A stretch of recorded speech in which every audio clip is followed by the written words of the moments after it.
I want to talk to you about the debate and how they would get ready on both sides. Any thoughts on running mate here? There's been more and more people talking about the North Dakota Governor, Doug Burgum. How much does it matter? Do you have any thoughts on who Trump might pick? Well, the key is you don't want to do harm. Clearly, Trump's going to carry the weight of the campaign himself. He just doesn't want to have a VP that will hurt him in that campaign. If there's a plus, that's a good thing. I love Doug Burgum. I served with him as governor, and it's been impressive as to how he has generated a significant level of support. Obviously, geography doesn't matter, but it's what can you expand from your base to bring in some independent voters. I'm not sure that I think Doug can. I think some others can, but you've got some that just simply appealing to the MAGA base. So he's just going to create drama between now and the announcement, and you just got to be ready for it. That's his specialty. That's a quick follow-up for me, though, on that, because it's no secret you're no huge fan of the former president and have not been, but you say you love Doug Burgum. And tell us why. I mean, I was a big business guy before he was governor and sold a software business to Microsoft for a lot of money, had a lot of success in the private sector. What do you love about Doug Burgum?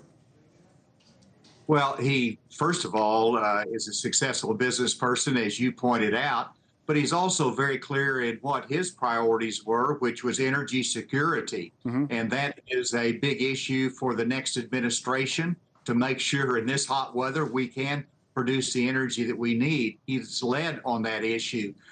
He is focused on the economy. And so those things, plus he's demonstrated loyalty. Now, that doesn't appeal to me whenever you see these candidates running to the courtroom trying to get into the good graces of Donald Trump. And if they don't have a ticket to the debate, I'm sure they're going to be at the debate just so, or nearby, just so they can say that they're in that mix. Yep, that's the way the game is played, especially these days. Let me put up a headline from Politico that gets to how these candidates are preparing for Thursday night. I want to get your insights on how you think they'll prepare. So you have two different approaches. Of course, Trump is doing some prep. He's been engaged in, quote, policy discussions with experts and allies. Biden's inner circle sticking to the standard debate prep script to ensure their guys ready for Thursday. So that's what we figured, right? Traditional versus non-traditional. I mean, that's how they are as political figures to begin with. What about this debate? They've debated each other twice before. You know, you see that in sports sometimes. You play a team twice, you know, it's tough to beat them a third time, that kind of thing. They know each other as debate opponents. So what are you expecting? Well, first of all, they're preparing in their own way. And clearly, Donald Trump, even though he minimizes his debate preparation, he's doing that. I listened to him speak to the Faith and Freedom Coalition, and he was really testing his policy initiatives and articulating his abortion position because he knows that's going to come up. So he's preparing in that way.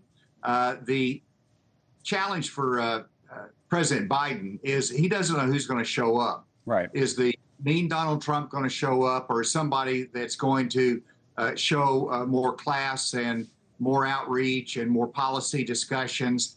You don't know, and you got to prepare for both of those. So there's many things that Joe Biden's got to prepare for that is really responding to what Donald Trump shows up on the debate stage. Well, it's interesting you say that, Governor, because I think conventional wisdom would be that the first debate Trump would show up again, and, you know, you heard him with the crowd at his rally saying, you know, should I be mean and that kind of thing, and that he would rip into Biden. But to your point, with the people around him, he might make the judgment that's not in his interest to do it, that it didn't necessarily help him last time around, and maybe it's not in his interest to act that way this time around, which makes him kind of unpredictable. That's correct, and he wants to throw a curveball. And his focus has got to be his base. And then if you can go to the independent voters in the swing states, that's his audience. And you got to energize the base, but he will do that on his immigration, on his border security issues.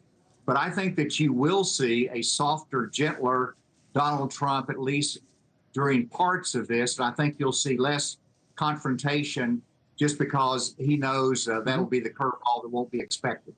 Thanks so much for watching. Just go to joinnn.com to find NewsNation on your television provider. And don't forget to click the red subscribe button below to get more of NewsNation's fact-driven, unbiased coverage.